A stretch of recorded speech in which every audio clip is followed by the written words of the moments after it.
Hey friends, Allison here, dropping in to share with you a new scrapbooking layout for the Scrapbook Nerd. I dove into my Vicky Bouton stash for this layout. It is kind of a Christmas winter layout, but I thought would work really well for the story that I wanted to share. So I used Sweet Rush.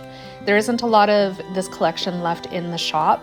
There are little bits, so definitely go check it out if you want to add more of this collection to your stash. I stuck with using some of the pattern paper from the 6x8 paper pad. I added my journaling to it using my computer, and then I printed it at home. The size of pattern paper that I cut is roughly 3.5 inches by 8. I matted the layout base on some cardstock that I had in my stash because I knew that the pattern paper from the 6x8 paper pad wouldn't fit a layout base measuring 7 inches wide by 8.25 inches tall. So I shrunk down the layout base so that it would fit onto a mat, and then I'm adding everything on top of it. The photo, which is next to the pattern paper, is printed at roughly the same size, so 3.5 inches by 8. I also pulled out one of the cut apart papers that was in the 6x8 paper pad, and I'm using a tag from it.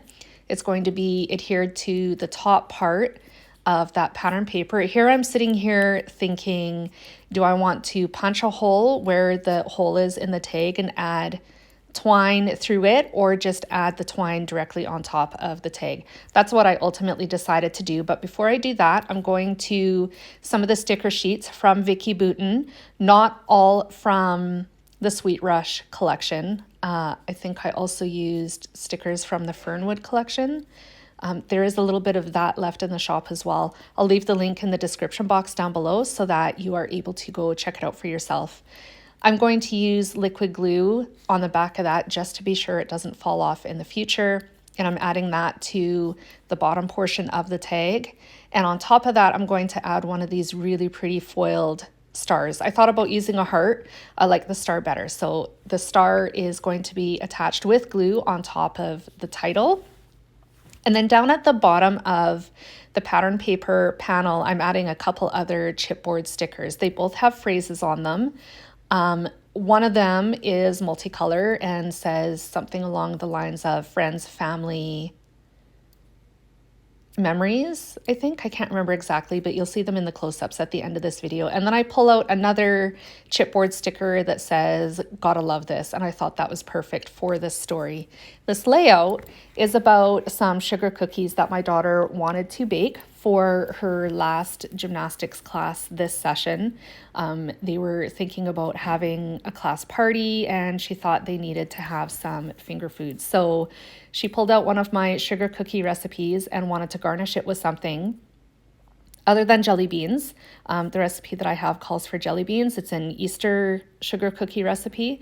We swapped out the jelly beans with candy canes, and we're not prepared for how amazing they are. We crushed up the candy canes and then sprinkled them on top. Such a good call, and definitely have to make more this Christmas. So that's what this story is about.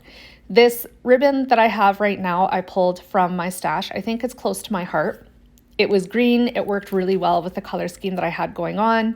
So that was perfect. I tied it into a bow, and I'm going to use my Tombow liquid glue to attach that over top of the circle where you would punch the hole, if you were to punch a hole in it. And then I'll cut off the ends.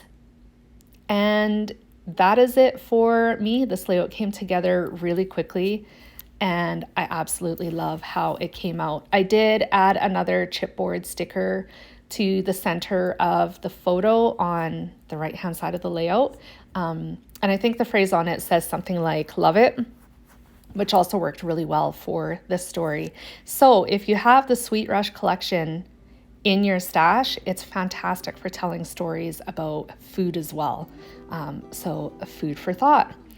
Last thing is I am adding the date. I pulled out my roller date stamp. I'm using black ink from my stash and the date's going to be put there between the tag and the photo. And that's it for me. There are close-ups coming up in just a second, so feel free to stick around for those. If you enjoyed my video, give me a thumbs up and a like, and be sure to stick around for more inspiration. Take care, friends. I'll be back again soon. Bye.